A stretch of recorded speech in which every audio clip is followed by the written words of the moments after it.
정해진 날짜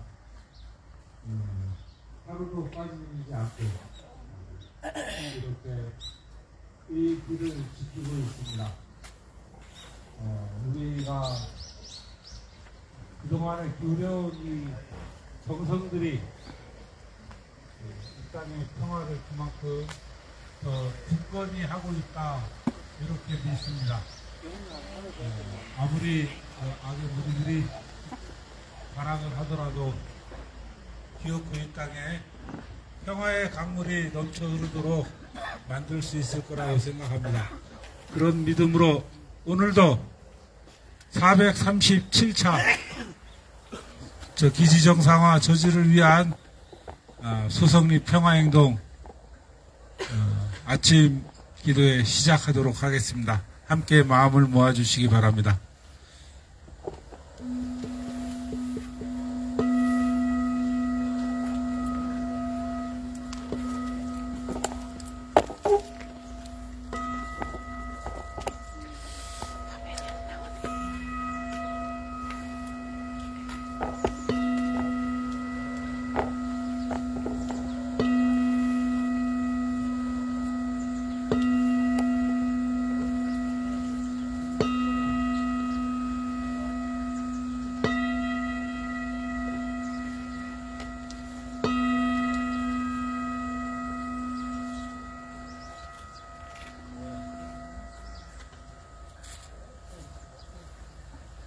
하느님, 당신의 숨결을 고이 간직하고 있는 당신의 백성들이 여기 모여 하늘 평화가 이 땅에 넘쳐 흐르기를 간구하며 기도하고 있습니다. 함께하여 주시옵소서. 우리들의 손과 발을 더욱더 튼튼히 붙들어 주시고 우리의 가슴이 당신의 뜨거운 사랑으로 함께 공명할 수 있도록 응원하여 주시옵소서. 저 악의 무리들이 이 땅에서 사라질 때까지 우리의 서로 잡은 그 팔들이 더욱 강해질 수 있도록 지켜주시옵소서. 예수님 이름으로 기도드립니다. 아멘. 예, 여는 찬양 함께 하겠습니다. 가능하신 분들은 이렇게 함께 임을 위한 인진곡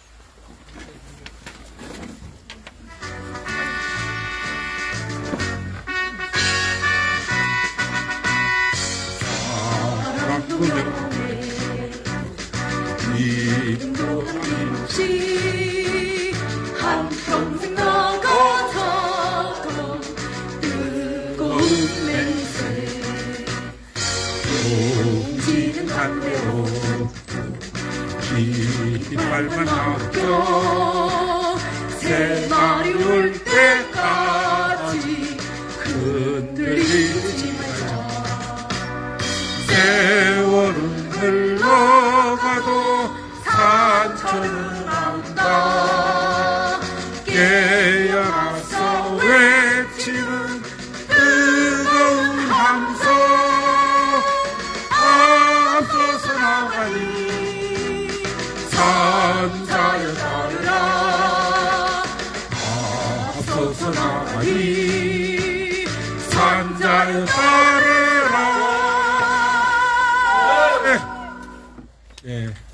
네, 외치겠습니다. 여기는 우리 땅. 여기는 우리 땅. 주한미군 뭐라든가. 주한미군 뭐라든가. 사람 죽여 돈 버는 악마들아. 사람 죽여 돈 버는 악마들아. 전쟁으로 먹고 사는 악마들아. 전쟁으로 먹고 사는 악마들아. 지옥으로 돌아가라. 지옥으로 돌아가라. 네 고향으로 돌아가라. 네 고향으로 돌아가라. 양키 고홈. 양키 고홈. 양키 고 투 헬. 양키 고 투 헬. 예, 자리에 앉아주시기 바랍니다. 예. 한반도 평화기도문으로 기도하겠습니다. 전능하신 하나님, 주께서는 온 세상을 다스리시나이다. 기온이 하늘 높은 줄 모르고 전쟁을 일삼는 저 미국의 교만한 콧대를 꺾으시어 제국주의의 야욕을 버리게 하소서. 주여, 우리를 불쌍히 여기시어 전쟁의 위협에서 구원하소서. 정의로우신 하나님, 주께서는 공의가 물처럼 정의가 마르지 않는 강처럼 흐르게 하라 하셨나이다. 비오니 법 절차를 무시하는 적폐 세력의 음모가 낱낱이 드러나게 하소서. 주여, 우리를 불쌍히 여기시어 정의로운 새 시대를 열어주소서. 화해의 그리스도 예수님, 주께서는 십자가에 못 박혀 죽으심으로써 우리가 하나님과 화해하게 하셨나이다.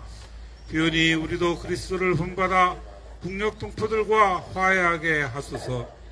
주여, 이 어지러운 세상에서 남북이 하나 되어 화목하게 하소서. 평화의 주 예수님, 주께서는 주님의 평화가 세상에 주는 평화와 같지 않다 하셨나이다. 비오니 무사람들이 전쟁과 무기로는 참 평화를 이룰 수 없음을 깨닫게 하소서. 주여, 우리를 불쌍히 여기시어 우리에게 참된 평화를 주소서.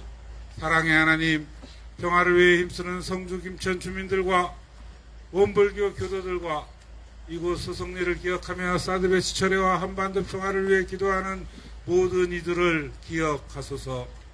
주여, 평화를 일구는 사람은 모두 하나님의 자녀라 하셨으니 그리스도의 자매와 형제가 된 이들을 사랑으로 품어주시고 우리가 한데 힘을 모아 불의와 폭력을 막아낼 수 있도록 용기를 주소서. 우리 주 예수 그리스도의 이름으로 간절히 기도하나이다. 아멘. 예. 오늘 첫 번째 순서는 오늘 이 자리를 또 이렇게 가득 채워주신 분들을 먼저 소개하겠습니다.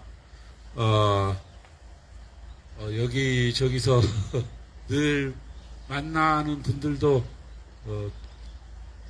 많이 계시지만 오늘은 멀리서 오셨습니다. 인천에서 오늘 평화에 참여하기 위해서 인천본부, 인천평통사, 인천 지역 민중 시민단체들로 구성한 인천연대에서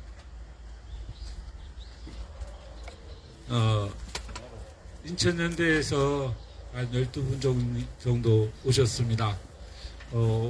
오늘 그분들을 대표해서 민주노총 인천본부 인천지역연대 민주노총 인천본부 학교 비정규직노조 노경진 사무국장님과 인천지역연대 강주수 상임 대표님 나오셔서 인사 말씀과 발언 해주시겠습니다.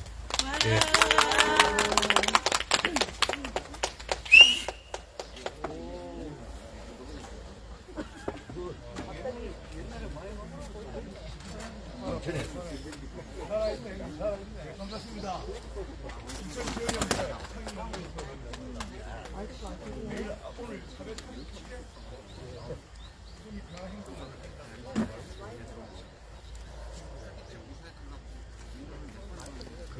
사회 37회 소소리 평화행동을 한다고 했는데 매일 아침 그 평화행동을 진행하시는 소소리 할머니 주민 여러분들께 진짜 감사드립니다. 매일 아침 이 진행하는 게 상당히 어렵잖아요.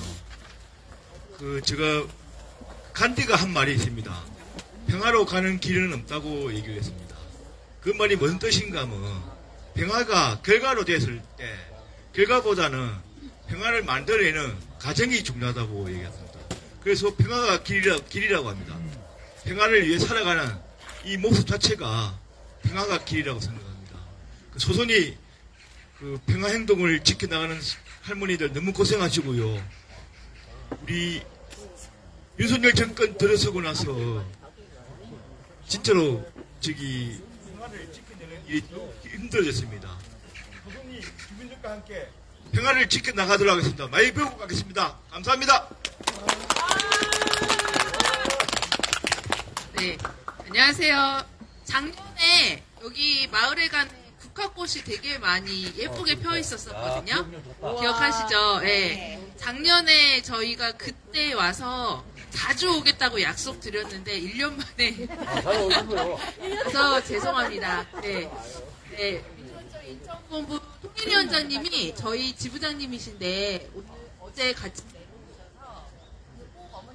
꼭 같이 투쟁하고 같이 가시려고 했는데 아침에 집회가 좀 미뤄지는 바람에 일정이 있으셔서 먼저 올라가서 죄송스럽다는 말씀 꼭 전해달라고 하셔서 전해드립니다. 저희는 학교에서 일하는 비정규직들이 모여있는 노동조합입니다. 대부분이 우리 어머니들과 같이 여성들로 이루어진 조합인데요. 11년째 투쟁을 하고 있는데 우리 어머니들이 투쟁하고 있는 모습 보면서 더 많이 배우고 있습니다. 이렇게 나이 들어서도 미국과 그리고 우리나라를 상대로 우리의 생명과 그다음에 주권을 지키기 위해서 싸우고 계시는 어머니들 뵙고 더 용기 내서 싸울 마음을 또 간절하게 마음속에 품고 또 돌아갈 수 있을 것 같습니다. 지금 어제 저희가 이하말리 캠핑장에서 자고 왔거든요. 거기서 잠시 교육을 받고 현재 사드 배치의 문제 그리고 윤석열 정부가 미국과 일본과 공조해서 우리나라의 전쟁 위기를 더 많이 고조시키고 있다는 이야기를 들으면서 우리 노동자들이 민주노총 조합으로 묶여있는 노동자들이 더 힘껏 우리 어머니들과 연대해서 반드시 싸워야 되겠다 이런 마음을 더 굳게 갖습니다. 제 개인적 이야기 잠깐 하고 마무리하도록 하겠습니다. 얼마 전에 제 시댁이 나주인데요. 나주에 내려갔다 왔습니다. 저희 시외 할머니가 102세를 맞으셨는데요. 네, 100세 잔치 하시고 나서 얼마 전에 돌아가셨습니다.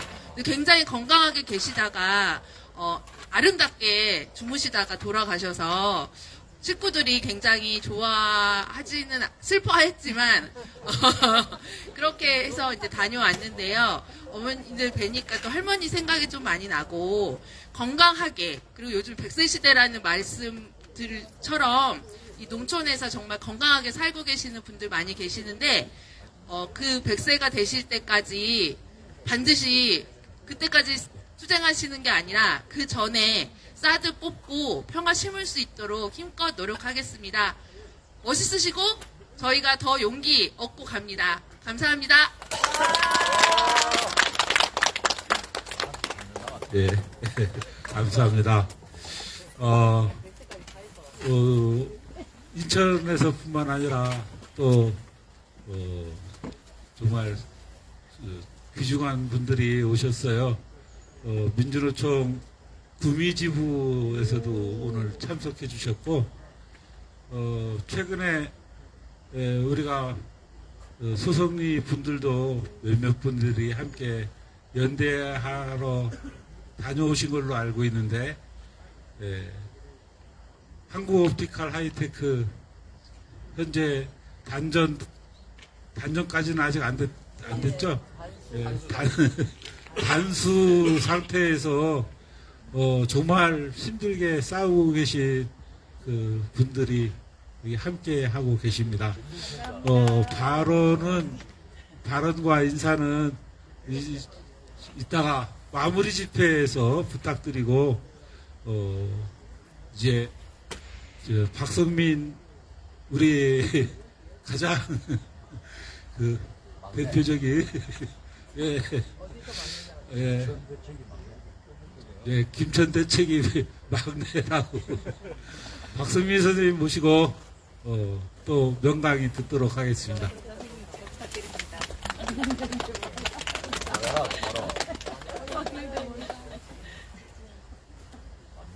강장론을 자꾸 이렇게 이상하게 띄우면 앞으로 발언 안 한다 그러는데 자꾸 이상하게. 소송이 춥죠? 예. 그래도 우리는 안 추운 게 우리 어머니들하고 같이 있어서 안 추워요 별로. 하여튼 인천 작년에도 그 지역 노동 그리고 시민사회단체들 같이 수련회 하시고 1년 만에 1년에 한 번 와서 되겠습니까? 안 되겠죠? 가서 한번 고려를 해보세요. 제가 매주 하여튼 한 번씩 발언을 하는데 사실은 아까 우리 인천연대 대표님도 얘기하셨지만 일주일에 5일 매일 아침 이렇게 이제 하는 게 쉽지 않고 그거를 또 진행하는 강장로님하고 우리 강현욱 교무님하고 고생해서 일주일에 한 번씩 무조건 발언하라 해서 이제 얘기를 하게 된다. 그래서 이게 주로 해보니까 윤석열 욕만 하는 거예요, 계속. 이게 삶이 그렇게 살면 안 돼서 좀 우리 있었던 역사 이야기, 그 다음에 우리 민중운동사에서 정말 훌륭히 싸웠던 분들 얘기 이걸로 이제 좀 주제를 바꿔서 하겠다고 했는데 그렇게 괜찮죠? 그렇게 하는 게? 그래도 다들 기다리시는 오늘의 역사 얘기.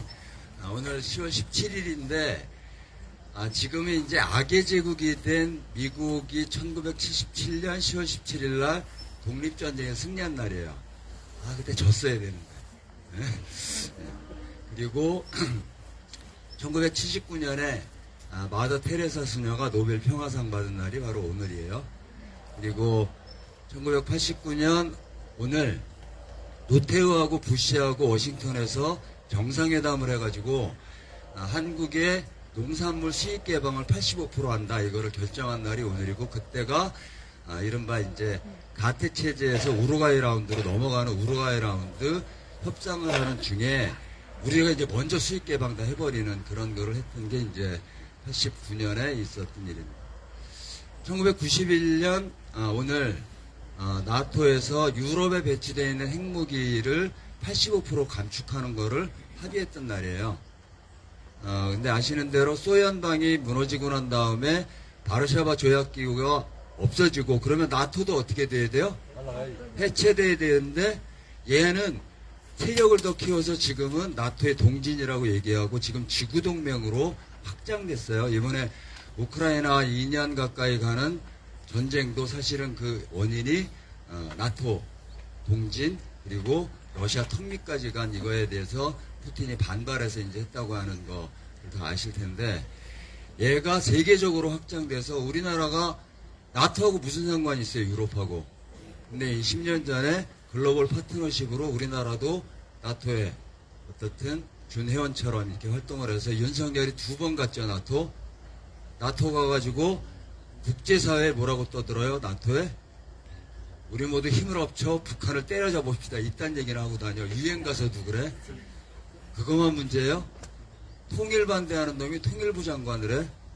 군사합의 없애자는 놈이 지금 국방장관 최고라고 지금 해서 임명하고 하여튼 괴상한 시대가 됐어요.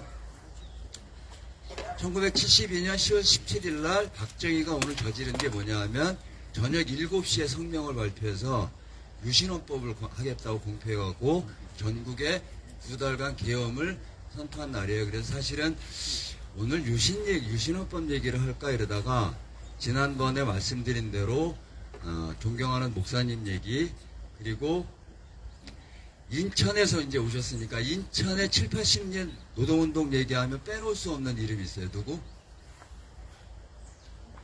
인천. 이근정 동지.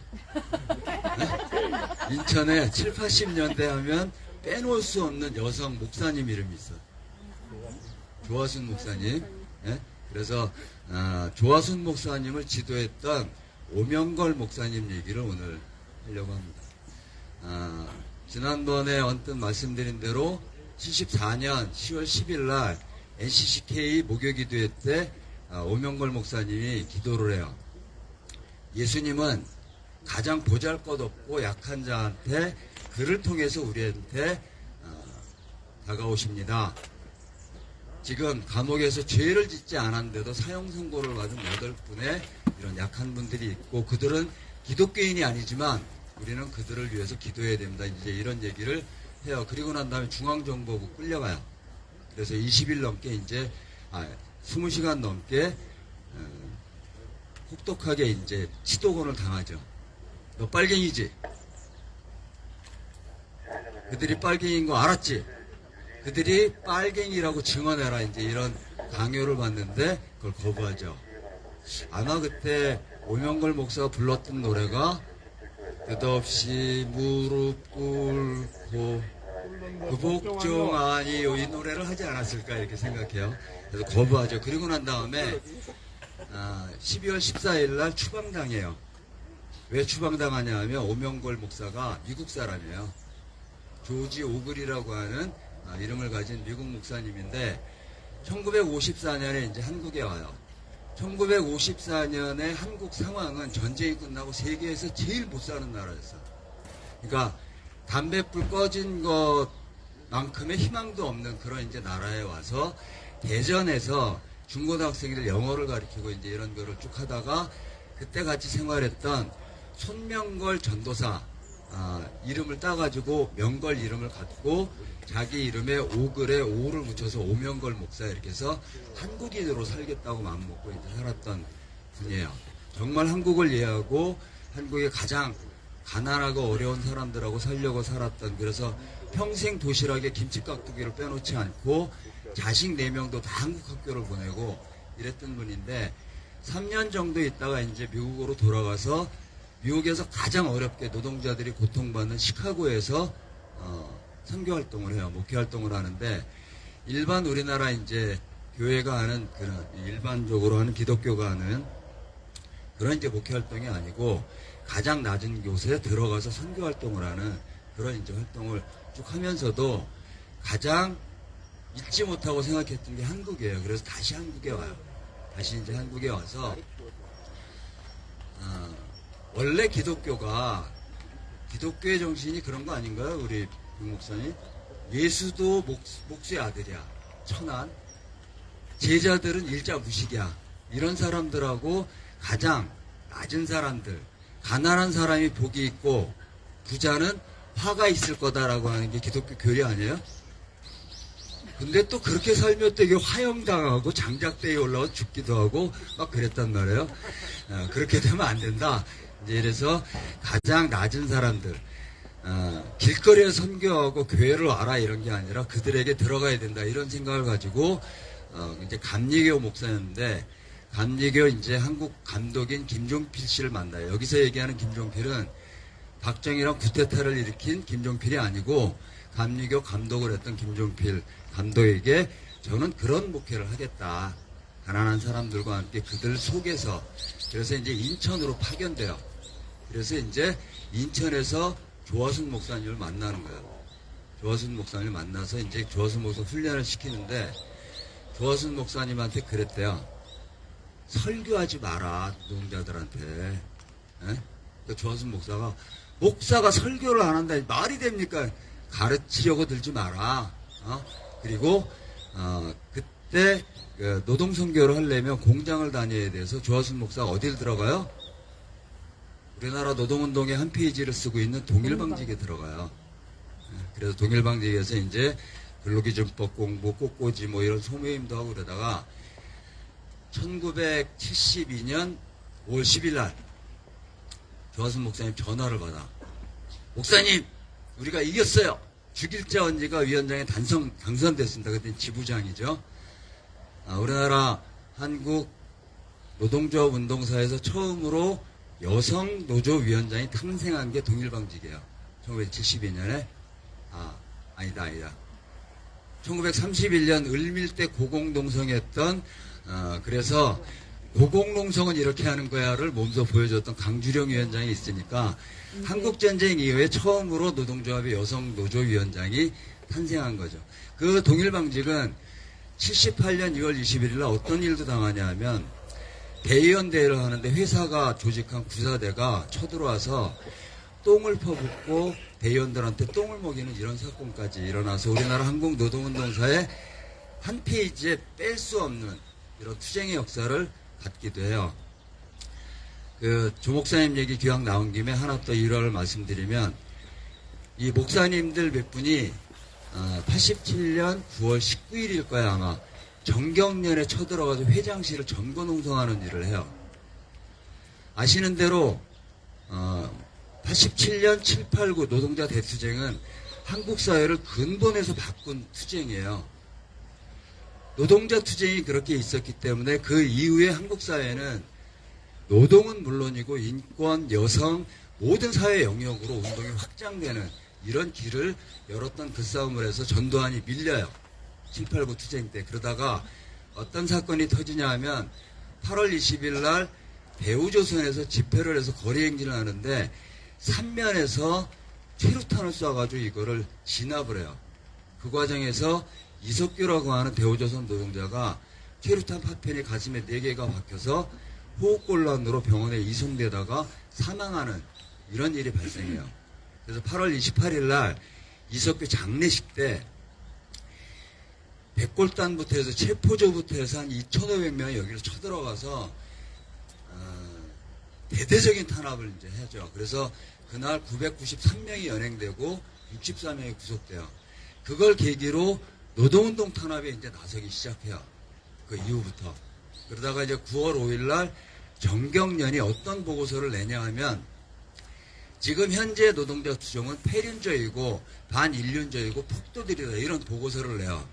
그래갖고 이 목사님들이 조하순 목사님, 장성령 목사님, 그때 산업선교회, 영등포 산업선교회 총무하던 이근복 목사님 이런 23분 목회자들이 처음에 기독교에 관해서 농성을 하다가 이 정경련에 맞서 싸워야 된다. 노동자 투쟁을 보호해야 된다. 이래서 토요일일 거야 아마. 토요일 날 정경련 회관을 기습해서 들어갔고 회장실을 딱 농성을 들어가요. 몇 시간 못 있고 이제 다 끌려 나와요. 체포조하고 정경들한테. 그때 다 개 끌려 나오듯이 끌려 나오는데 조하순 목사님만 걸어 나와. 어떻게 걸어 나오신지 아세요? 정경들이 막 들고 이제 나오니까 야 이 새끼들아 천영 오면서 손 떼라 이래갖고 얘네들이 깜짝 놀래. 왜냐하면 할머니처럼 머리가 희끗희끗했어요. 원래 젊을 때부터.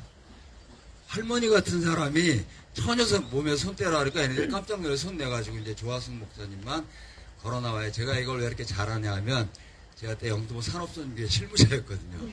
그걸 이제 같이 했던. 그래서 그런 여장부인 조하순 목사님이 조지오글 목사가 내준 숙제가 있어요. 오늘 예수를 찾아와라. 당신이 오늘 만난 예수를 적어와라. 레포트를 쓰면 그걸 다 찢고 막 이랬대요. 그러니까 천하의 그 여장부 조하순 목사님 지금 많이 아프신데 울지 않았을까 이런 생각이 듭니다. 어떻든 이런 조지오글 목사님이 한국에서 제2의 제3의 예수를 만나는 사건이 인혁당 사건이에요. 인혁당 사건으로 죄가 없는데도 불구하고 사형을 언도받은 이 사람들의 이제 그 부인 한 명이 와서 오 목사님을 만나요.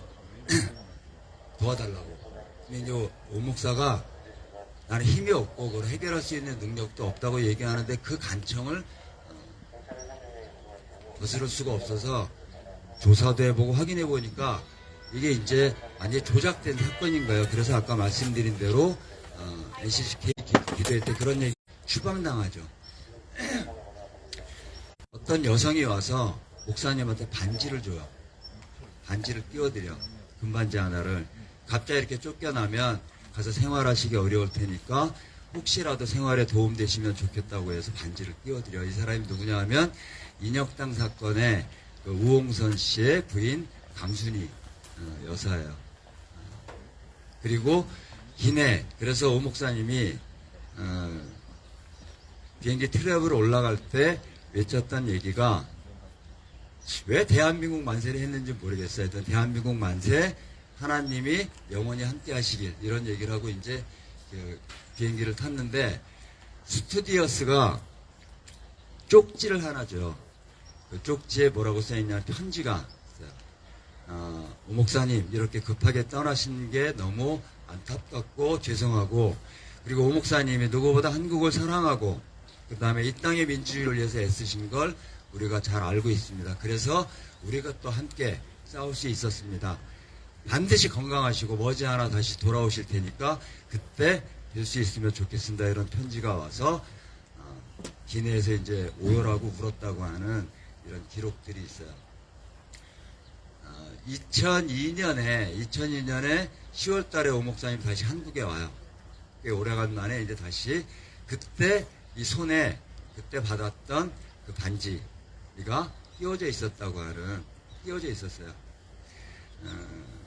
그 강순희 씨가 썼던 일기 중에 한 대목을 그냥 공유해 보려고 합니다. 이건 제가 외워서 하는 게 아닌 것 같아갖고 메모해 왔어요. 그 사형 언도를 받고 그 다음날 변호사 만나러 가는데 사형 집행됐다는 얘기를 들어요. 그래서 우리나라 사법살인 중에 조봉암 진보당 대표, 그 다음에 인혁당 8명에 대한 18시간 만에 사형시켰던 게 이제 세계 사법에서도 사법살인으로 규정되어 있는 그런 겁니다. 강순희가 썼던 일기 중에 일부입니다. 단 한순간만 살아서 내게 와주세요, 여보. 당신이 가신 곳이 있다면 나도 같이 당신 곁에 데려가 주세요. 악마도 내 이 슬픔을 안다면 울지 않을 수 없으리라. 나에게 무슨 잘못이 있다고 이렇게 감당할 수 없는 형벌을 주느냐. 나는 한 사람을 사랑한 죄밖에 없는데 견딜 수가 없구나. 제가 오명길 목사님 얘기를 오늘 한 건 오 목사님이 그리고 조화순 목사님이 민중과 함께 가장 약하고 어려운 사람들과 함께 싸우면서 누구보다 이 한국을, 이 나라를 사랑하고 애국하고 그리고 민중들의 삶을 지켜온 것처럼 우리가 이 사드 싸움을 하는 건 이 땅에서 가장 큰 애국이죠.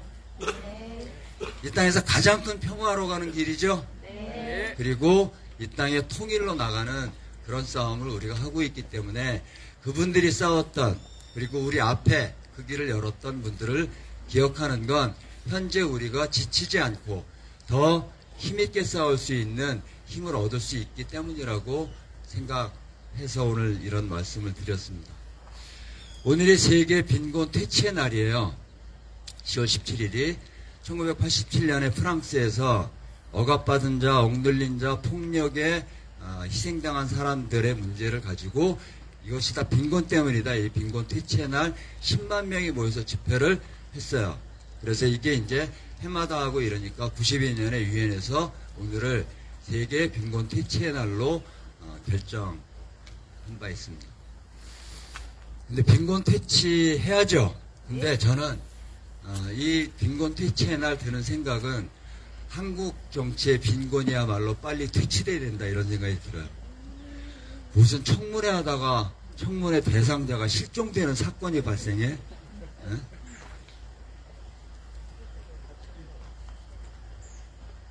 윤석열을 우리가 뽑았죠. 우리 국민 일부가 하여튼 윤석열을 뽑았어요. 이 정부 그 다음에 나라를 지난번에 엉망진창으로 만들고 있는 얘기는 한번 말씀을 드렸는데 전 노동운동을 했어요. 노동부 장관 이정식 한국노총에 뼈를 묻은 사람이에요. 아니 쭉 생활했던 사람이야. 전 나이도 같고 한국노총에 차장할 때 제가 사무부총장에서 직급이 같았어요. 자주 만났어. 그리고 토론도 같이 하고 하는 직급이 같아가지고 별로 기대가 안 돼요. 왜냐하면 윤석열이 노동조합을 무시하고 대화할 생각이 없어. 근데 일개 노동장관이 노동운동을 했다고 하더라도 노동계하고 특히 민주노총하고 대화돼요? 안 돼요. 환경부 장관 윤하진이 한 달 전쯤에 기후위기 회의 갔어요. 우리나라 예산 지금 부자들 감세해가지고 예산 엉망진창인 거 아시죠? 모든 예산 깎고 있는 거. 기후위기 예산 2018년에 탄소 중립국 결정했지만 기후위기 올해 16% 깎였어요. 모든 예산을 깎고 이걸로 이제 충당하고 앉아있어요. 국토부 장관 얘는 쇼하는 애잖아. 그냥 지정치만 하고 앉아있고 전세 사기로 고통받는 많은 사람들이 이제 조만간 집회 크게 할 건데 이런 해결들 별로 국가가 나서지 않아요. 통일부 장관 통일하지 말자는 새끼야. 국방부 장관 국방 포기했어요. 그냥 이 땅의 평화 나라와 생명을 지켜야 되는 이런 물리력을 올바르게 행사하는 거 포기한 놈이에요. 이런 놈들이 정치를 하고 있는 이 정치의 실종. 강서구청장 선거를 했는데 원인 제공자가 누구예요? 윤석열이잖아. 에? 실정법 위반해가지고 구청장직 이런 놈을 사면복권 시켜줘갖고 이번에 또 나왔어요. 그래서 졌어. 17%로. 근데 윤석열한테 문제 제기하면 절대 안 되는 이상한 정치를 하는 집권 여당. 정치가 실종돼 있어. 문재인 정부 5년 동안 국가보안법 피의자가 102명이에요. 근데 윤석열 18개월 만에 국가보안법 피의자가 70명이에요.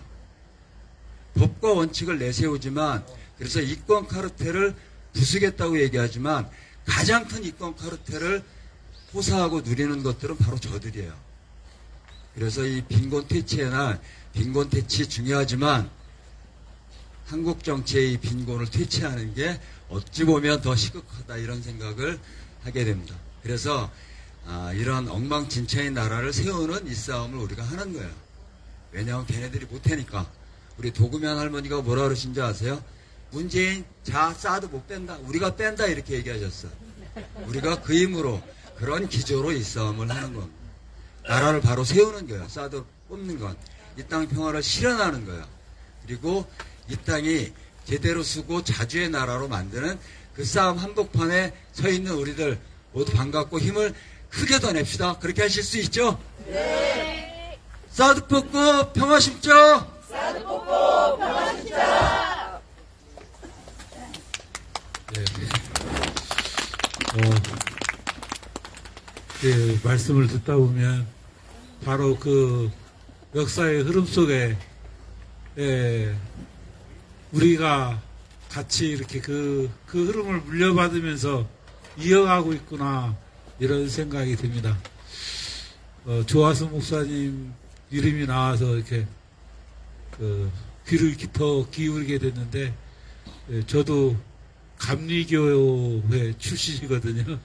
그래서 조화수 목사님 말을 직접 뵙기도 하고 그분의 그 설교가 제 귀에 아주 오래도록 남아있는 설교도 있고 그래요.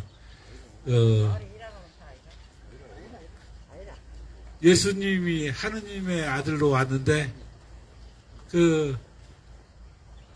그분을 정말 하느님이 되도록 키워줘야 하는 의무가 사람들에게 있다. 그런 이야기를 하셨던 기억이 납니다. 우리가 그러한 흐름 속에서 계속 더 열심히 싸워나가도록 해야 되겠습니다. 이제 백창호 목사님 모시고 또 그 힘있는 말씀 기대하도록 하겠습니다. 안녕하세요. 조하신 목사님이 올해 연세가 91살입니다. 네, 예수 알기 고문이신데 제가 목사가 되기 전에 경기도 시흥시에 살았었는데 그 근처에 그 달월이라는 교회에 거기 목회하셨는데 우리 가족이 거기 한 5년 다녔어요. 조하신 목사님 잘 아는데 지금 저 강화도에 그 요양원에 계십니다. 네. 제가 오늘은 성경 대신에 책을 하나 말씀드리려고 합니다. 당신은 우크라이나 전쟁을 모른다. 소희 씨가 저한테 이 책을 선물했어요. 선물한 이유가 뭐냐면 대신 읽어달라고.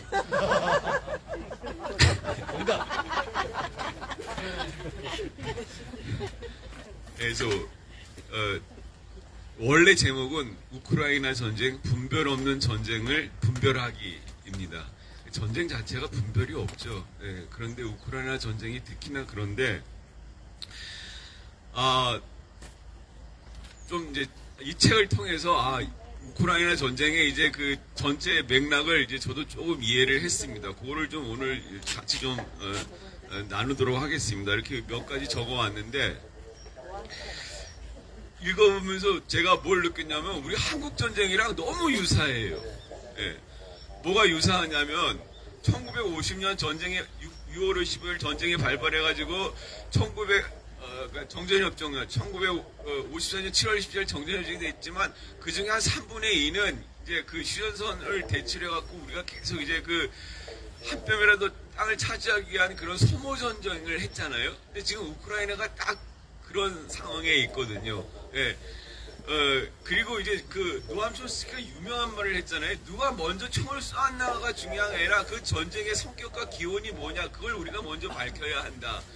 근데 그 딱 좋은 예가 우리나라에도 우크라이나 난민이 있어요. 거기 그 도네츠크에서 오신 그 난민이 있는데 이제 우크라이나 전쟁이 2022년 2월 24일 날 일어났거든요.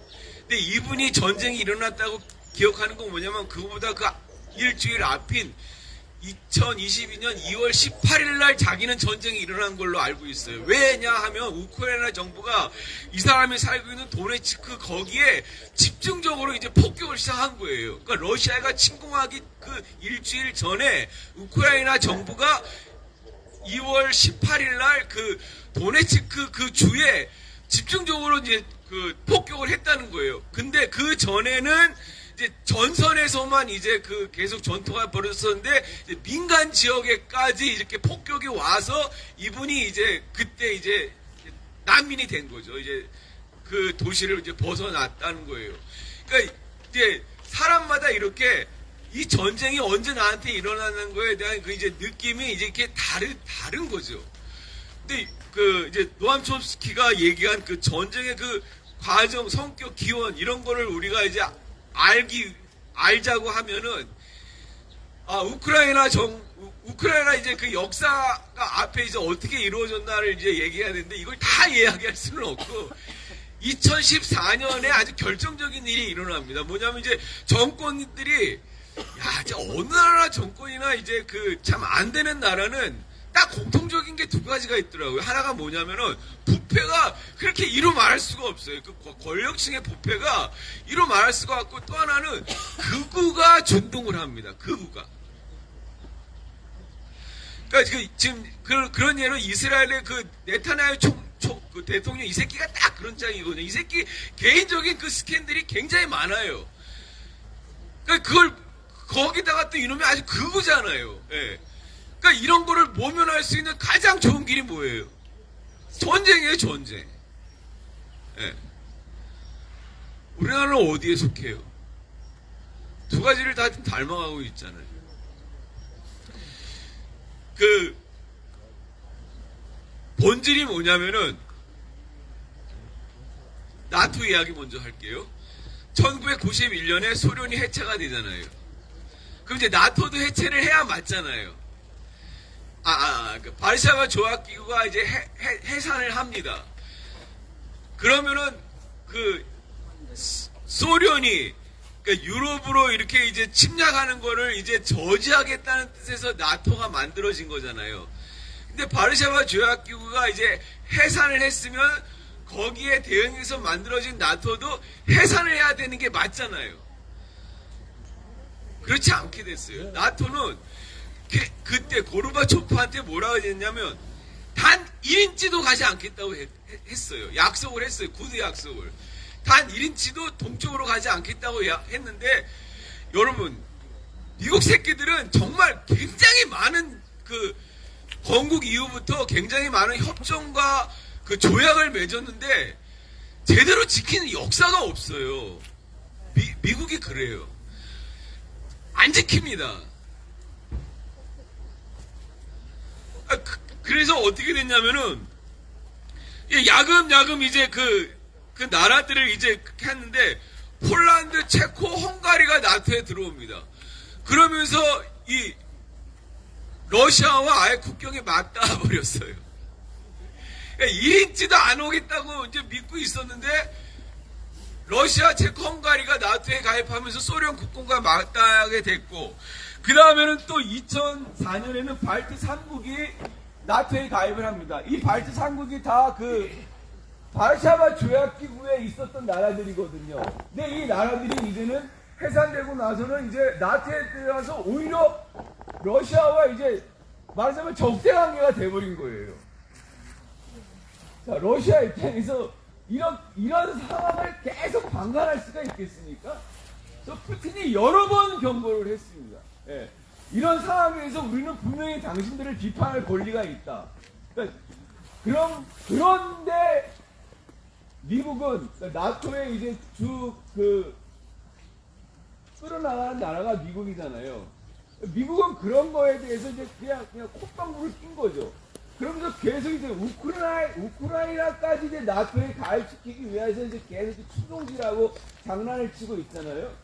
그러다가 근데 막상 지금 전쟁이 발발하고 그 나토 얘기가 쑥 들어와 버린 상태에 있는데 이제 이게 우크라이나와 관련한 이제 그 국제 정세고 우크라이나 내부에서 이제 우크라이나 내부로 얘기를 하려면은 여러분 이제 돈바스라고 들어보셨죠? 돈바스. 그 돈바스를 지금 이제 러시아가 점령하고 있는데 이게 행정 명칭이 아니고 우크라이나의 역사, 문화, 이제 정치 명칭입니다. 그러니까 딱 예를 들자면 우리나라로 치면 영남이라고 말할 수 있어요. 영남은 행정 명칭이 아니잖아요. 행정 명칭은 경상북도, 성주군, 초동면, 초성리 이렇게 나가잖아요. 그런데 우리가 그냥 경상북도, 남북도를 다 그냥 통틀어서 영남이라고 말을 하잖아요. 그런 식으로 이제 돈바스가 그런 이제 뜻인 거고 거기에 이제 루안스크와 도네츠크가 이제 핵심 지역이에요. 이 두 주가 핵심 지역인데 돈바스가 왜 중요하냐면 이 사람들이 전부 러시아 말을 씁니다. 사실은. 그래서 러시아와 굉장히 가까워요. 그런데 중공업 지역이에요. 그러니까 경제적으로 우크라이나가 이 돈바스를 그러니까 이제 떼어낼 수가 없는 거죠. 이제 우크라이나의 중공업을 이렇게 중공업을 이게 바치는 이제 중심 지역이기 때문에 이제 그런 이제 상황이 있는데 2014년에 러시아가 이제 쿠데타가 일어납니다. 쿠데타가 일어나는데 사실 여기에도 미국이 굉장히 많이 이제 장난질을 한 게 나중에 밝혀져요. 우크라이나 미국 대사와 미국 국무부 차관보가 이제 우크라이나 이제 쿠데타 일으키고 바뀌게 되면은 거기에 새로운 권력으로 누구를 이제 새로냐 이런 것들을 얘기한 녹음 파일이 그냥 공개가 돼버렸어요. 그런 걸 얘기할 정도면은 그 나라에 이제 깊숙이 개입해서 이제 장난질을 치고 있다는 거를 이제 말을 하잖아요. 네. 그런 이제 상황인데, 쿠데타가 일어나서 이제 정권이 바뀌었는데 2014년에 오데사 학살이라는 게 이제 이런 오데사 학살이라는 이름의 이제 대참사가 일어납니다. 뭐냐면 친쿠데타 세력이 반쿠데타 세력들과 이렇게 이제 부딪혔는데 친쿠데타 세력이 이 반쿠데타 세력들을 있는 캠프에 불을 질러버려요. 그래갖고 그 빌딩이 이제 화염이 휩싸여갖고 무려 42명이 목숨을 잃습니다. 네. 그러니까 민간인끼리 이제 붙어갖고 이렇게 이제 대참사가 일어난 건데 이게 이제 돈바스 지역의 도네츠크와 루안스크 주민들에게 굉장히 심적으로 영향을 미쳐가지고 이 사람들이 자치 이제 자치 공화국을 이제 끌어나가야 되겠다는 이제 그런 이제 상황에 됐고 돈바스 지역에 이제 내전이 발발을 합니다. 내전이 발발을 하는데 그러니까 엄청나게 이제 큰 이제 어려움을 당한 거잖아요. 그래서 이제 민스크 협정이라는 걸 맺어요. 민스크 협정을 맺어가지고 30km 이내 전선의 30km 이내에 비구장 설정하고 양쪽에 이제 포로들 석방하고 더 중요한 거는 루네츠크와 돈바스 루네츠크와 이제 도네츠크와 루안스크에 주민 투표를 실시하고 최대한의 자치를 보유하기로 우크라이나가 법을 개정해서 그런 일을 진행하기로 이제 합니다. 이게 민스크 협정이라고 해요. 유감스럽게도 이 민스크 협정이 실행이 안 됐어요. 우리가 정전협정 맺고 나서 3개월 후에 학급 높은 정치회담을 열어서 이제 이 교착 상태를 풀기로 했잖아요. 근데 그게 하나도 진행이 안 된 것처럼 민스크 협정을 맺었지만 우크라이나 정부가 이거를 체결을 하지 않았어요. 그러니까 진행을 하지 않았어요. 그러면서 굉장히 어중간한 상태로 계속 간 게 돈바스 지역이고 그것이 이제 세월이 흘러가고 마침내 2022년에 이제 전쟁 발발로 이제 나타난 겁니다. 그래서 전쟁 발발이 나면서 미국 이 우크라이나에 돈을 얼마를 쏟아부었는지 알아요? 400억 달러를 부어요. 제가 생각하는 달러의 기준이 뭐냐? 100억 달러입니다. 왜 100억 달러냐면 80년대 초에 70년대 말에 우리나라가 100억 달러 수출이 그 경제 목표여갖고 맨날 그거를 나팔 불어가지고 제가 여기 내수로 임명이 됐어요. 100억 달러 수출이 굉장한 일이로. 지금 우리가 굉장히 더 큰 규모로 수출을 하고 있다고 알고 있는데 하여튼 그렇게 온 나라가 총력을 기울여서 목표로 정한 게 우리나라 수출액이 100억 달러였는데 지금 우크라이나에 400달러를 쏟아부었다는 거예요. 예. 그렇지만 어떻게 돼요? 계속해서 우크라이나 민족은 더욱더 그냥 그 벼랑에 내몰리고 있잖아요. 거기다가 IMF 국영기업까지 받아가지고 그 많은 국영기업들이 점점 다 이제 민영화가 돼버리고 IMF의 특징을 우리가 겪어봤잖아요. 그 양상을 지금 그대로 겪고 있는 거예요. 그런데 말입니다. 여기서도 또 굉장히 그 지독한 모습을 발견하는데 이제 전쟁이 일어나서 난민이 발생하잖아요. 아 근데 이 난민도요 백인과 비백인을 차별을 하더라고요 세상에. 네? 우크라이나 군대가 이제 국경 쪽으로 몰려간 난민들을 백인들만 우대를 하는 거예요. 백인들만. 그리고 비백인들은 그냥 니들 알아서 하고 그냥 굉장히 홀대를 하는 거예요. 유럽의 그 가정들도 우크라이나 난민들 백인들은 다 받아줘가지고 난민이지만 캠프가 없어요. 이게 굉장히 특징이더라고. 그러니까 유럽의 각 가정들이 백인 우크라이나 난민들을 다 자기네 가정에 이제 받아줘가지고 그렇게 이제 할 정도로 백인들을 미치겠지 않는데 비백인은 안 그래요. 아주 철저하게 차별을 받아요. 이런 모습이 여기에 있더라고요. 싸도 봉사잖아요. 불법 봉사. 불법 봉사를 막아야지 경찰들이. 왜냐하면은 어쨌든 지금 이 전쟁을 어떻게든 멈춰야 되기 위해서 이제 평화 사절단이 있어요. 그 유럽을 대표하는 몇 나라와 아프리카의 이제 몇 나라들이 이제 평화 사절단을 하고 이제 뭐 열심히 이제 그 중재를 하고 있는데 유엔에서 강경님이 전에 얘기하셨어요. 그 콩고의 외무부 장관이 프란시스 수면 유엔 총회에서 전쟁을 이제 빨리 좀 이제 멈추라고 하면서 이제 노력하는 와중에 그 이 사람이 내심 월요일 날 이렇게 러시아말로 미사 러시아와 우크라이나 다 이제 좀 들으라고 러시아말로 이제 그 유엔 총회에서 연설한 내용이 있는데 그 마지막 부분을 제가 좀 읽어드릴게요. 한번 들어보세요. 저는 이제 친애하는 러시아와 우크라이나 친구들에게 직접 말하고자 합니다. 이제 평화를 간절히 이제 촉구하는 겁니다. 너무나 많은 피를 흘렸습니다. 여러분의 사랑하는 자녀들이 거룩한 피를 흘렸습니다. 이제 이 대량 살상을 멈춰야 할 때입니다. 이 전쟁을 멈출 때입니다. 전 세계가 여러분을 지켜보고 있습니다. 이제는 삶을 위해 싸워야 할 때입니다. 여러분이 제2차 세계대전 당시 레닌그라드, 스탈린그라드, 쿠르스크, 베를린 같은 곳에서 특히 나치에 맞서 용감하고 사심없이 함께 싸웠던 것처럼 말입니다. 두 나라의 젊은이들을 생각해 보십시오. 여러분 미래 세대의 운명을 생각해 보십시오. 그들을 위해 평화를 위해 싸워야 할 때가 왔습니다. 너무 늦기 전에 오늘 당장 평화에도 진정으로 기회를 주십시오. 여러분께 겸허히 요청드립니다. 야 정말 멋진 연설을 이렇게 콩고 외무부 장관이 그것도 러시아말로 유엔 총회에서 했습니다. 그러니까 이런 노력들이 있는데 여러분 제가 이걸 왜 읽었겠어요? 이게 딱 우리한테 하는 말이 아닙니까?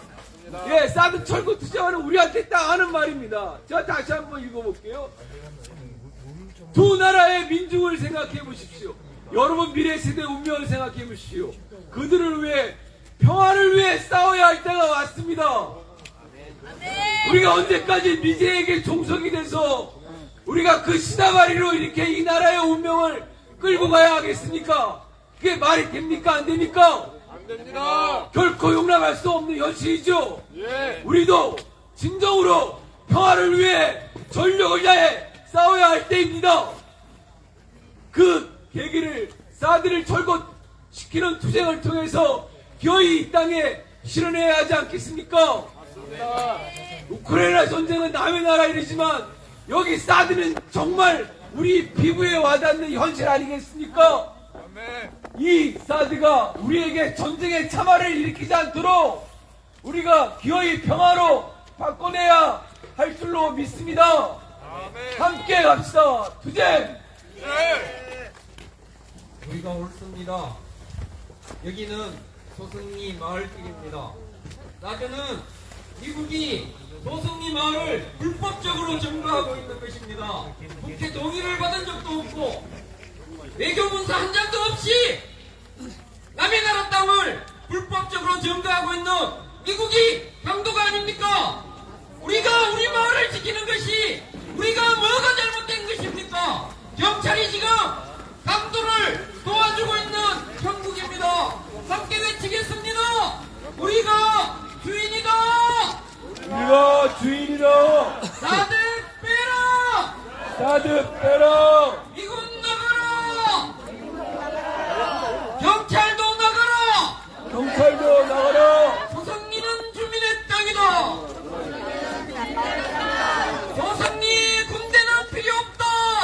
소송리의 군대는 필요 없다. 소승리 경찰은 필요 없다. 소송리의 경찰은 필요 없다. 국가폭력 중단하라. 국가폭력 중단하라.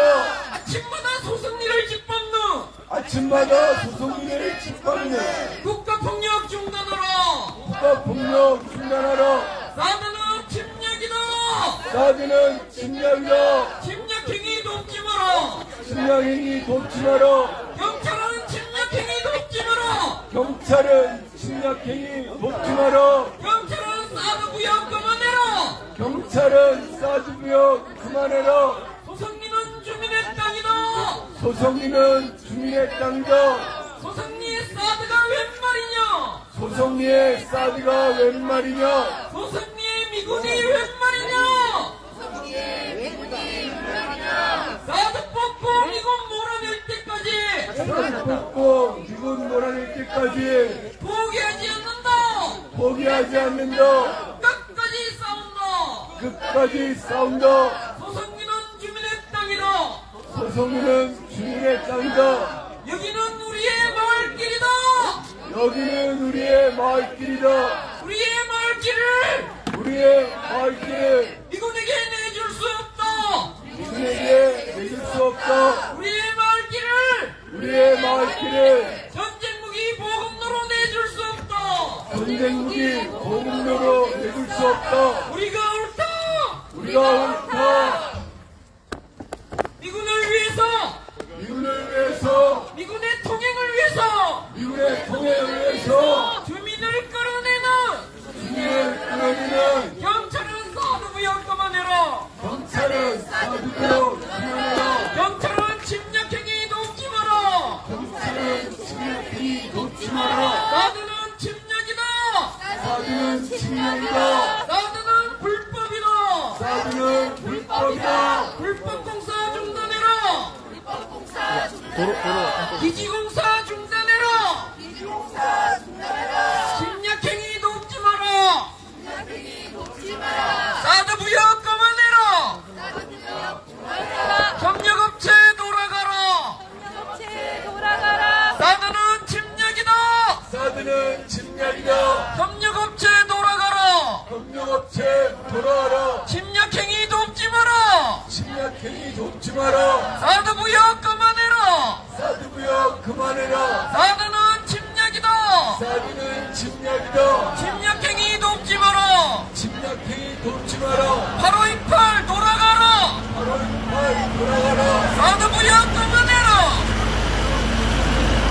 3279 돌아가라. 7901 돌아가라. 4090 돌아가라.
소성리 평화는 우리가 지킨다.